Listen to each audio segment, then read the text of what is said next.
We are here today for a very important occasion and we are happy that you all came out. The United Nations Environment Program, through the Regional Office of Latin America and the Caribbean in Panama, is pleased to be leading such an impactful project in Jamaica. We saw that the urban area is becoming dense and more populated, more at risk for climate change.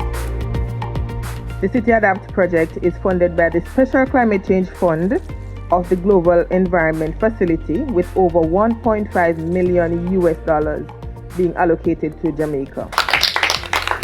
Our communities are much more knowledgeable about urban forestry and will reap the benefits from the trees planted well into the future. Trees are one of the first lines of defense against climate change, so we could not, in good conscience, say we are fulfilling our mandate without paying attention to planting trees and also encouraging natural spaces within urban spaces. On behalf of the Forestry Department and the City Adapt project, I present to you Weed Whacker, which you've been hounding us for.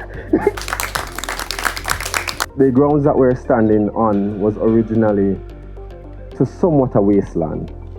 So where we are now was a place where nothing was. As we unveil this sign, let us also unveil the potential within us, the potential to create positive change, foster understanding, and build a brighter tomorrow. Something I'm waiting to see 4 years from now, actually.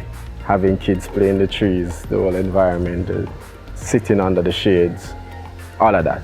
Thank you to the City Adapt Group and the Forestry Department for the great job they have been doing with the Rockford community. We do appreciate the seedlings that have been given to us, and I hope in the next few years the benefit will be great.